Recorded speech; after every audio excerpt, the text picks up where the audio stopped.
L'énergie éolienne joue un rôle important dans la protection du climat en Europe. Aujourd'hui, on construit des turbines toujours plus hautes et plus performantes. Pourtant, le marché des éoliennes d'occasion a le vent en poupe.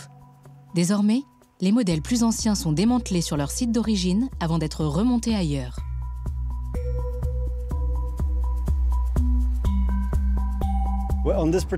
Avec cette turbine-là, on a réalisé une économie de 50%, parce que le marché des éoliennes neuves est très restreint. Une éolienne fonctionne en moyenne pendant une vingtaine d'années, mais quelques passionnés veulent prolonger cette durée de vie. Réparer plutôt que jeter, c'est la mission qu'ils se sont fixée. Les frais de raccordement au réseau restent assez modestes.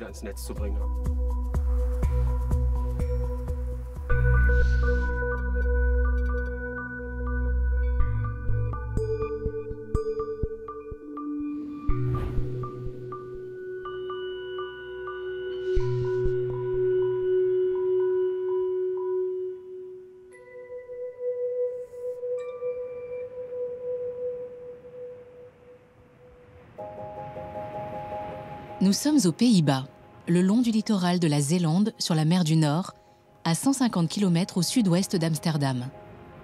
C'est ici que Niels Robertsen, le directeur de projet de la société Business in Wind, doit démanteler 3 éoliennes qui produisent du courant depuis 18 ans. La situation géographique permet de procéder à ce qu'on appelle un repowering, le remplacement de turbines anciennes par d'autres plus performantes. Le site est parfait. On est en Zélande, proche de la mer. C'est un secteur très venteux.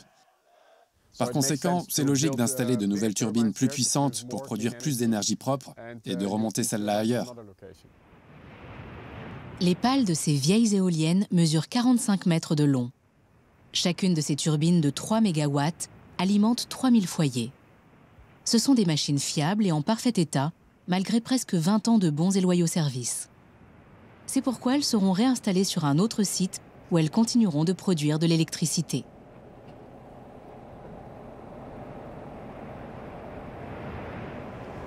Mais comme à chaque fois, le démantèlement d'une éolienne est une course contre la montre, car la grue et le transport exceptionnel occasionnent des frais pour l'entreprise chargée des travaux.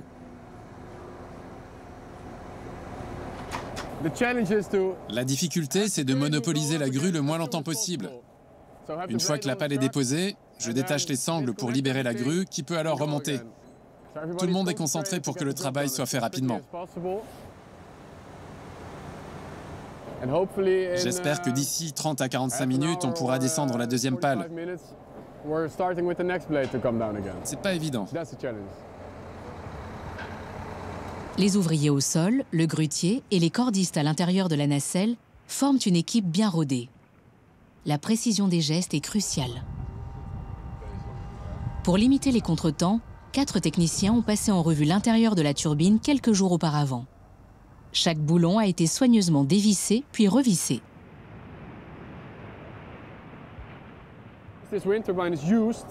Cette éolienne n'est plus toute jeune. Même si on fait le maximum pour préparer l'opération en amont, il arrive qu'une pièce soit bloquée ou qu'une manœuvre soit plus délicate que prévu, ce qui nous fait prendre du retard. C'est pour ça qu'il est essentiel d'anticiper quand on démantèle une turbine comme celle-ci, histoire de ne pas avoir de mauvaises surprises le jour J. Pour le moment, tout va bien. Niels Robertsen est satisfait. L'énergie éolienne est toute sa vie. Après avoir suivi un cursus technique, il travaille depuis 5 ans dans ce secteur. Mais son intérêt pour les aérogénérateurs ne date pas d'hier.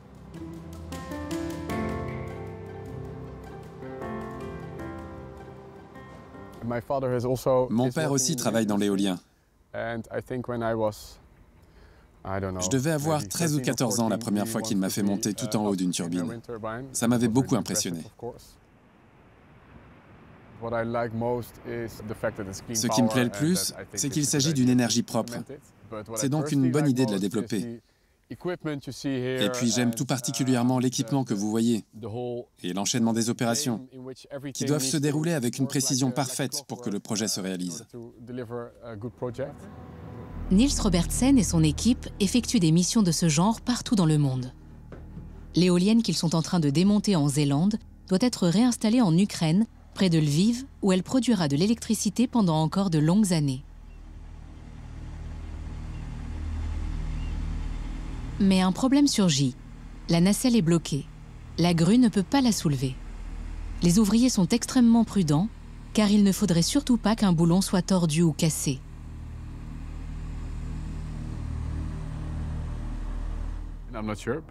Je n'en suis pas sûr, mais il est possible que la dépose de la nacelle soit moins facile que prévu.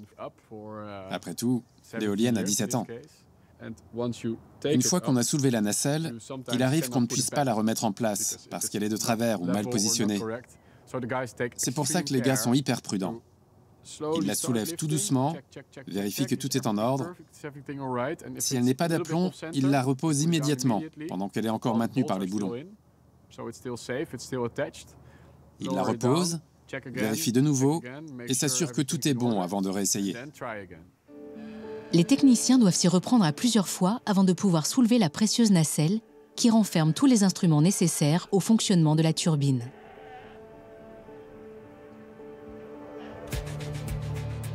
En une journée, l'éolienne néerlandaise est démantelée. Tous les composants vont être transportés en Ukraine.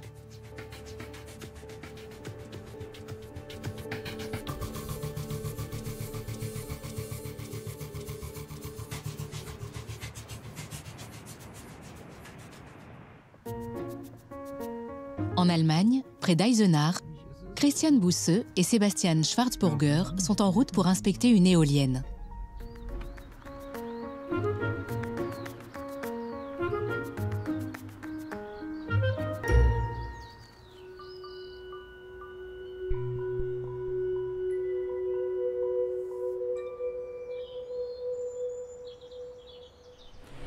Voilà plusieurs années que Christian et Sébastien travaillent comme experts dans le secteur de l'éolien et s'occupent de nombreux aérogénérateurs partout dans le pays.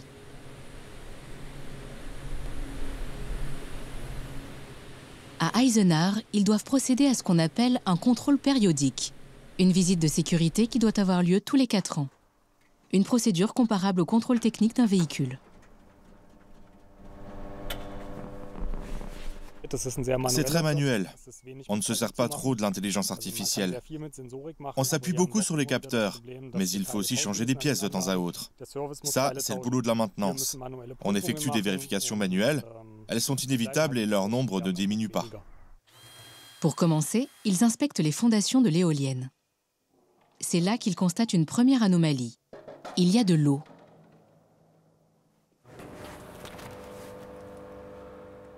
Bon sang. Même pas sûr qu'on puisse descendre. Il va d'abord falloir pomper. À vue de nez, je dirais qu'il y en a une vingtaine de centimètres. On va devoir remettre le contrôle de ce point à plus tard parce que je vois pas d'où vient l'eau. Si elle s'infiltre de l'extérieur, ça risque de compromettre l'intégrité des fondations. En revanche, si elle entre simplement sous la porte, c'est pas grave. La présence d'eau dans le bas du mât n'est pas rare. On en trouve dans 10 à 15% des éoliennes. Il faut seulement vérifier d'où elle vient. Pour le moment, rien ne dit que cette eau pose un problème de sécurité. D'ici quelques mois, une nouvelle vérification permettra de s'en assurer.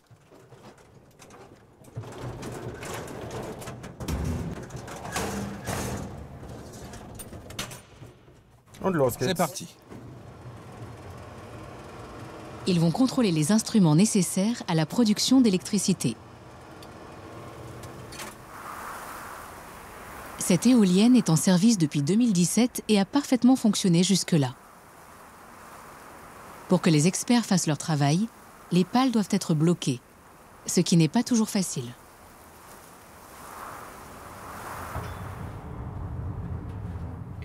J'aimerais bien pouvoir faire mon boulot.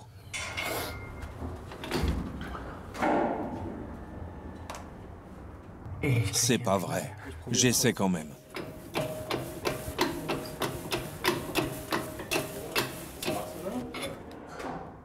On a besoin d'accéder au moyeu, le nez du rotor. pour contrôler les boulons des roulements principaux de l'arbre du rotor et ceux des pales. Puis on procédera à l'inspection visuelle des armoires et du boîtier de batterie qui se trouve à l'avant. Et comme on sera tous les deux dans le nez, il est impératif que derrière, rien ne bouge. Enfin, les pales sont bloquées. Christian et Sébastien poursuivent les contrôles. Tout est très sale et huileux. On a le même problème avec la graisse. C'est bien que les roulements soient lubrifiés. Mais là, c'est un peu trop. Tous les boulons qui maintiennent les différentes pièces du nez de l'éolienne sont vérifiés un par un.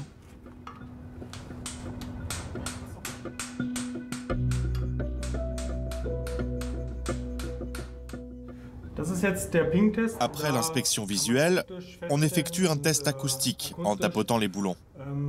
Une différence de son indique qu'ils sont desserrés. Quand c'est le cas, il y a de fortes chances pour qu'il y ait une diminution de la précontrainte et que le boulon ne soit plus serré correctement. Alors on le marque pour que le service de maintenance s'en occupe. Pendant ce temps, Sébastien examine l'électronique dans le nez de l'éolienne.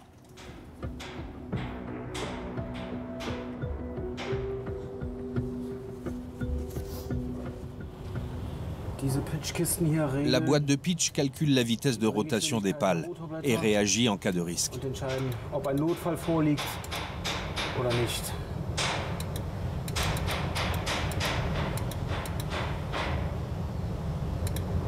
C'est bon. Le moindre recoin à l'intérieur de l'éolienne est passé au crible. Les experts vont même jeter un œil dans les pales creuses. Une balade dans un labyrinthe étroit bourré d'instruments. Alors, comme neuf, c'est le moins qu'on puisse dire. Et hop.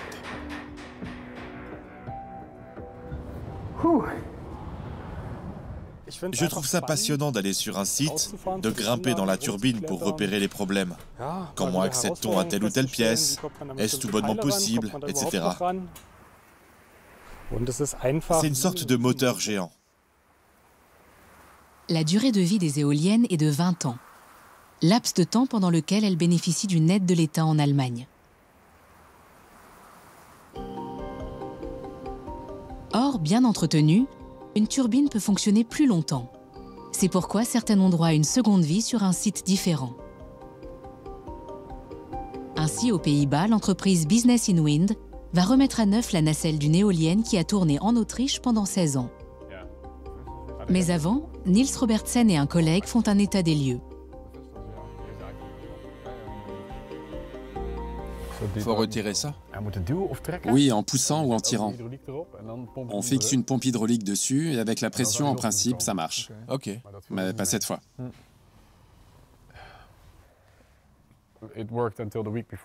Une semaine avant d'être démantelée, cette éolienne produisait encore de l'électricité. On l'a transportée jusqu'ici pour nettoyer les principaux composants de façon à prolonger sa durée de vie. Elle sera en meilleur état après quelques modifications. Les deux hommes entrent dans la nacelle où plusieurs pièces ont déjà été retirées pour être révisées. Ce modèle est un Vestas 90 de 2 MW. Il a la réputation d'être solide, ce qui en fait une machine recherchée sur le marché de l'occasion. De ce côté de la turbine, il y a le rotor entraîné par les pales. Ce mouvement de rotation lent est transmis au multiplicateur, c'est-à-dire la boîte de vitesse, qui accélère la vitesse du rotor.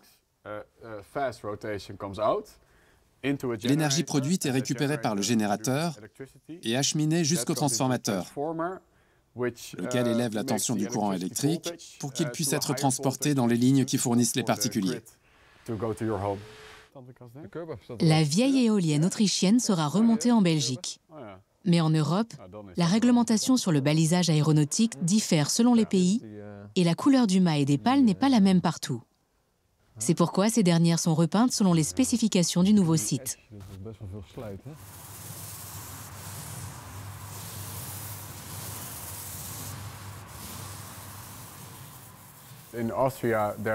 En Autriche, la réglementation sur les pales impose de les habiller de plusieurs bandes rouges. En Belgique, ce n'est pas le cas. En revanche, il faut un balisage lumineux en haut de la nacelle. Pour être en conformité avec la législation belge, on a donc repeint les pales et modifié leur profil. On a également apporté une amélioration en fixant sur le bord une sorte de peigne qui s'inspire des plumes des chouettes, dont le vol est très silencieux. De fait, ce dispositif réduit le bruit des éoliennes.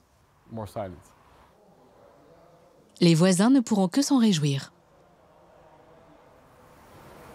À Eisenach, le contrôle technique de l'éolienne n'est pas terminé. Sébastien grimpe sur le toit de la nacelle.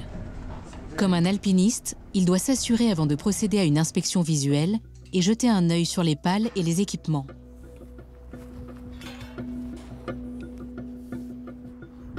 À 130 mètres au-dessus du sol, mieux vaut ne pas avoir le vertige. Mais la vue est impressionnante.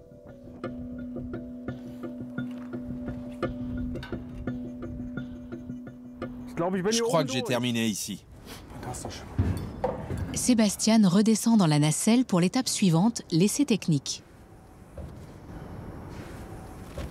Alors, le vent est bon, 11 mètres par seconde.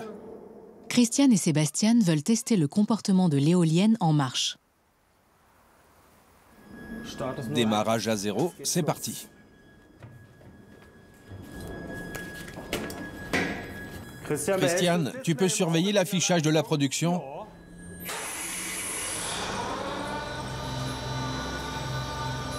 « 2000 kW. » L'éolienne commence à vibrer. Comme un médecin, Sébastien ausculte la turbine sous toutes les coutures, attentif à ses trépidations, ses fréquences et ses grincements. Pour effectuer ce contrôle, il doit se fier uniquement à son ouïe et à son toucher.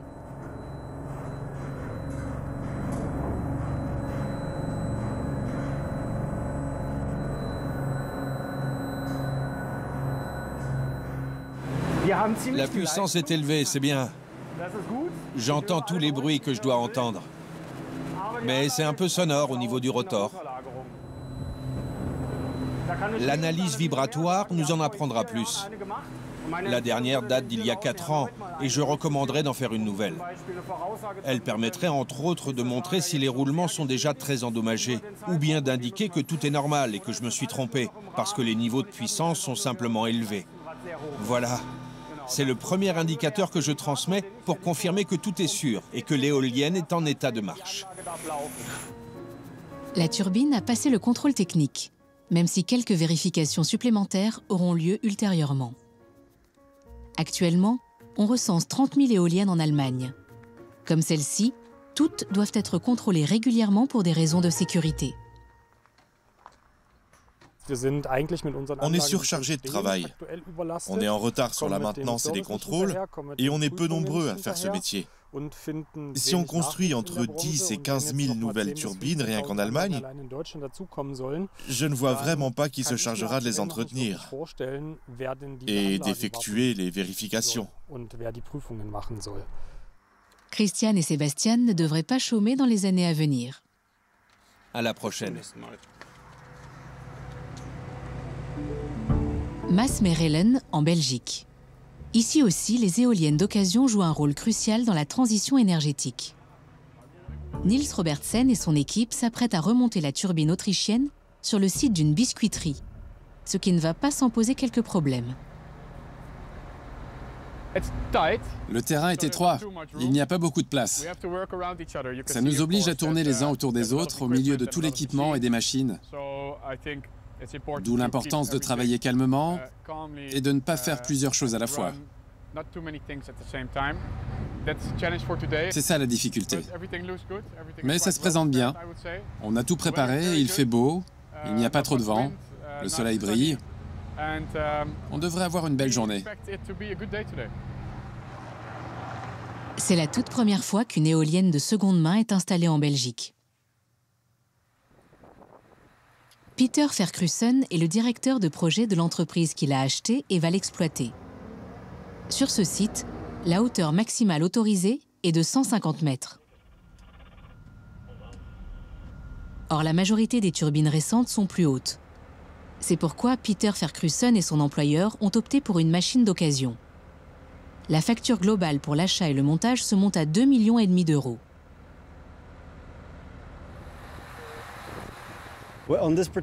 Avec cette turbine-là, on a réalisé une économie de 50%, parce que le marché des petites éoliennes neuves est restreint. Les fabricants savent qu'il est très limité, ce qui explique le prix élevé des turbines moins hautes. Mais les éoliennes d'occasion présentent un avantage important à ses yeux, la durabilité. Comme cette turbine a 15 ans, le bilan carbone de sa fabrication est déjà compensé. Ne vient s'ajouter que l'empreinte liée à son transport, aux quelques travaux de réparation et aux fondations en béton sur lesquelles elle repose. Mais de toute façon, l'éolienne sera entièrement recyclable quand elle sera démantelée dans 20 ans. D'ici là, elle produira beaucoup d'électricité. De plus, celle-ci sera acheminée directement vers la biscuiterie sur le site de laquelle elle sera bientôt montée. Une bonne opération pour l'usine et pour l'exploitant de la turbine.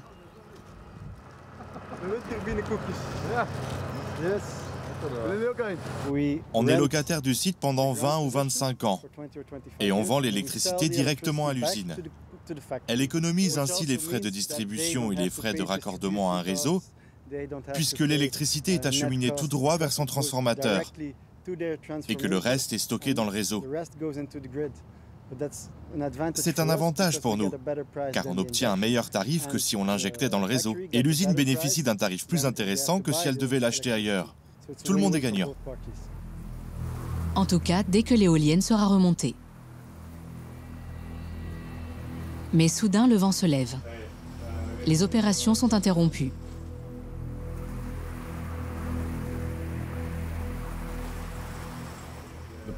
Le problème, c'est la météo. On ne peut pas lever un mât en toute sécurité si la vitesse du vent dépasse un certain seuil. Or, on est légèrement au-dessus. On va devoir attendre qu'il retombe avant de continuer. Au bout d'une heure, le vent s'est calmé et le montage reprend. Mais cette fois, ce sont les nuages qui s'amoncellent.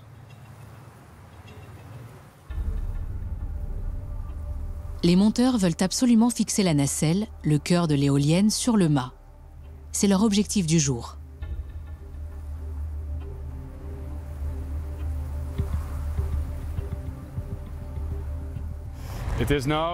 Il est 18 h, on voulait finir il y a 1 heure, mais cet après-midi, il y a eu un peu trop de vent et maintenant il pleut et ça souffle de nouveau.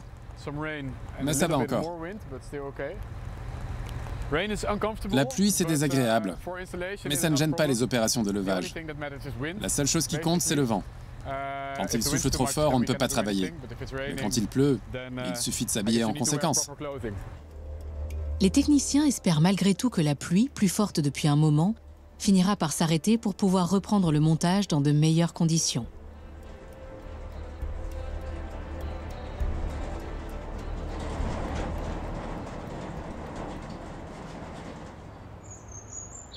Retour en Allemagne, dans le Brandebourg, où se dressent les derniers vestiges du premier parc éolien construit dans ce land. Il reste 2 des 4 anciennes turbines. Elles sont arrêtées et hors service depuis plus de 4 ans. Mais Sebastian Schwarzburger et Christian Busse ont tout fait pour qu'elles soient classées monuments historiques. Nos clients voulaient continuer à les exploiter, mais ce n'était plus rentable. De plus, on ne trouve presque plus de pièces détachées pour ce modèle. Alors on s'est demandé ce qu'on pouvait en faire. Ce sont des turbines particulières, on voulait les préserver. On nous les a confiées pour qu'on s'en occupe. Les 2 passionnés profitent de leur temps libre pour essayer de les remettre en état. Oh, pas mal. Vous imaginez? Le projet est né au début des années 90 et on les a construites avec pour objectif de les faire fonctionner éternellement. À l'époque, l'éolien était un secteur complètement nouveau. On se demandait si ça marcherait et si oui, on pensait qu'il ne fallait pas que ça tombe en panne. Sébastien et Christian vérifient l'unité de commande. L'éolienne n'a pas tourné depuis 2020, après avoir été en service durant 28 ans. Ici, je vois que la turbine a produit 6 millions de kilowattheures durant toute son exploitation. Comparé aux éoliennes modernes, c'est très peu évidemment, puisqu'elles en produisent 3 millions par an, ou presque 5 millions maintenant. Une turbine moderne, c'est 20 millions. 20 millions. C'est plus que ce qu'elle a produit pendant toute sa durée de vie. C'est autrement efficace. L'unité de commande au pied du mât a passé le premier contrôle avec succès. À présent, Sébastien veut monter dans la nacelle pour se faire une idée de l'état des composants techniques. L'échelle n'a pas été inspectée depuis 2019. Oui, et il n'y avait pas de problème. Et il n'y en aura pas cette fois non plus. Bien. L'échelle mène Sébastien à 40 mètres au-dessus du sol. Christian reste en bas, prêt à envoyer les outils nécessaires à son collègue, qui va passer en revue le moindre recoin à l'intérieur de la nacelle. Les deux hommes communiquent par radio.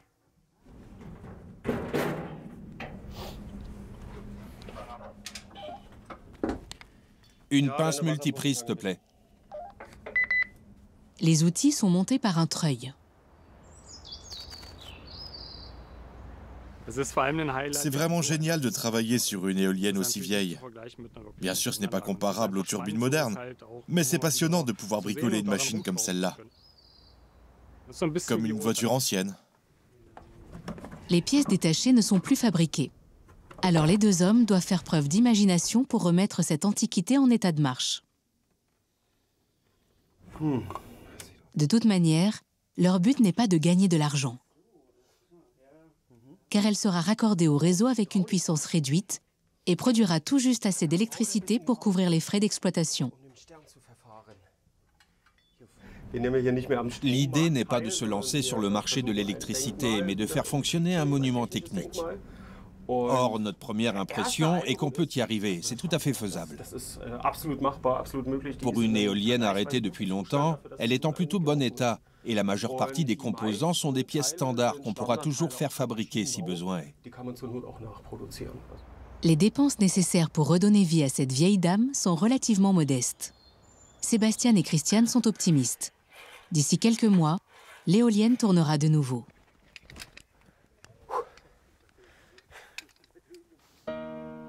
Pendant ce temps, à Maasmechelen, en Belgique, la pluie s'est arrêtée, le vent a suffisamment faibli et l'assemblage de la turbine continue.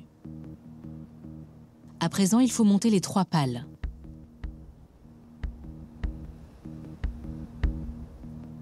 C'est une tâche que les monteurs ont déjà souvent effectuée dans le monde entier. Mais à chaque fois, c'est un nouveau défi. Pour le relever, il faut absolument travailler ensemble.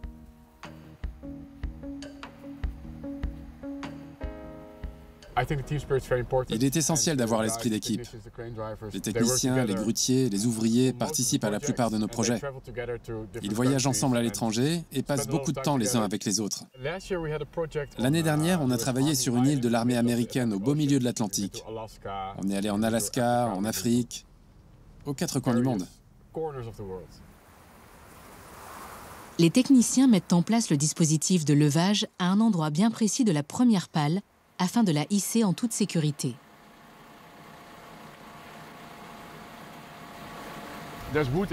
Une partie de la pale est en bois. Partout ailleurs, c'est de la fibre de verre. Il faut donc glisser le support sous le bois. On repère les endroits où la pale est creuse en tapotant sur la surface, parce que c'est important de la soulever là où elle est le plus solide. Tout se déroule comme prévu. Les 3 pales sont mises en place en quelques heures seulement.